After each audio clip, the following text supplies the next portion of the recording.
আপনারা জানেন আজকে সুপ্রিম কোর্টের আপিল বিভাগে জনাব এটিএম আজহারুল ইসলাম সাহেবের মামলার নির্ধারিত তারিখ ছিল।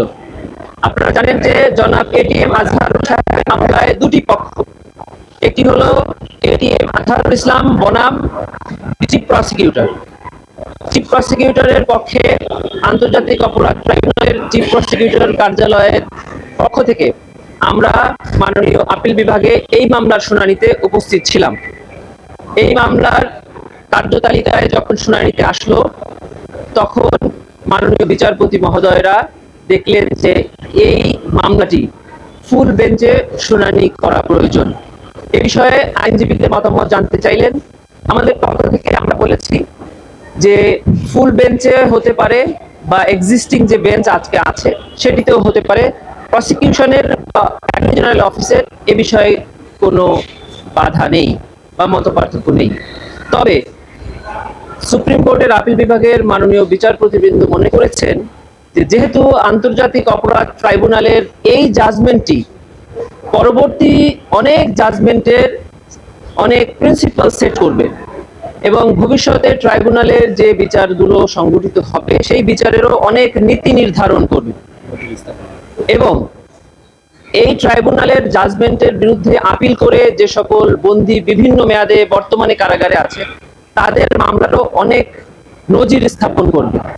এজন্য সুপ্রিম কোর্ট মনে করেছেন যে ফুল বেঞ্চে এটি শুনানি হওয়া উচিত এবং 7 জন জাজেসদের মধ্যে প্রত্যেকেরই উপস্থিত থাকা উচিত। সে কারণেই আগামী 6 মে এই মামলার শুনানির তারিখ নির্ধারণ করা হচ্ছে। আপনারা জানেন যে আগামী কালকে থেকে মাননীয় প্রধান বিচারপতি, বাংলাদেশের প্রধান বিচারপতি, উনি ওনার স্বাভাবিক ছুটিতে থাকবেন, যার কারণে 6 মে এই মামলার শুনানির তারিখ নির্ধারণ হয়েছে। এই মামলার এর আগে এই মামলা করেছেন আপনি এর সাথে জি জি এই মামলা প্রথমবারের মতো আপনারা ফেস করতে হবে যে আপনাদের যে আজকে ফেস করতে হবে। জি সেক্ষেত্রে আপনাদের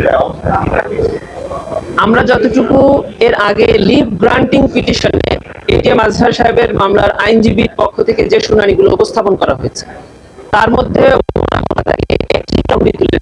সেটি হলো আন্তর্জাতিক অপরাধ ট্রাইব্যুনালে ইতোপূর্বে যে জাজমেন্টগুলো হয়েছে সেখানে একটি প্রিন্সিপাল সেট হয়েছে, সেটি হলো এই ট্রাইব্যুনালে ইন্টারন্যাশনাল যে ডেফিনেশন অফ ক্রাইমস সেগুলো প্রযোজ্য হবে না। এইটির উপরে ওনারা মোটা এমফাসিস দিয়েছিলেন।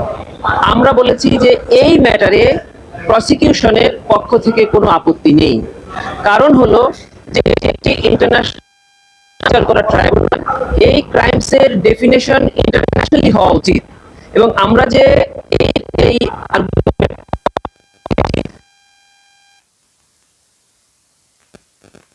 সালের আন্তর্জাতিক অপরাধ ট্রাইব্যুনাল সংশোধন আইন 2024-এ ইন্টারন্যাশনাল ডেফিনেশন অফ ক্রাইমস এখানে ইনক্লুড করেছে।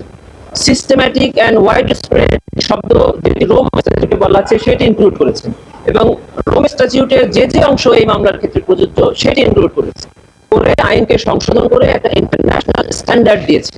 আমরা এর আগের বিচারে এই ট্রাইব্যুনালের আইনের ব্যাপারে যত লেখনাগুলো বলেছি, যত দুর্বলতার কথা বলেছি, সকল দুর্বলতা 2024 সালের অ্যামেন্ডমেন্টে বর্তমান সরকার এই দুর্বলতাগুলো মুক্ত করেছে এই আইন থেকে। সেজন্যই আমরা এই পয়েন্টে জনাব এটিএম আজহার সাহেবের আইনজীবীর পক্ষে দ্বিমত পোষণ করব। তবে 6 মে ওনাদের নতুন কোনো আর্গুমেন্ট যদি থেকে থাকে যেটি আমাদের এই ট্রাইব্যুনালের পরবর্তী বিচার, পরবর্তী আসামিদের ক্ষেত্রে আমাদের প্রিন্সিপালের বাইরে যাবে, তবে অবশ্যই আমরা তার বিপক্ষে এবং আমাদের যেটি আমাদের গভর্নমেন্ট এবং আইনের জন্য প্রযোজ্য আমরা সেক্ষেত্রে দ্বিমত পোষণ অবশ্যই করব।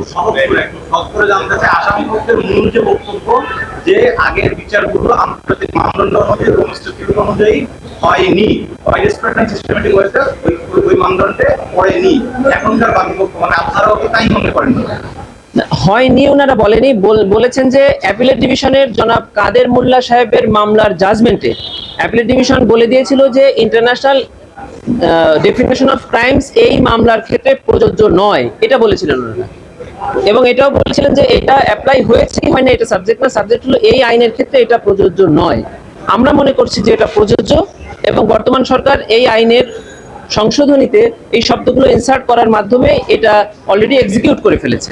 অতএব এটা প্রযোজ্য নয় এই কথা বলার আর সুযোগ নেই, তবে এটি অলরেডি প্রযোজ্য হয়ে গিয়েছে।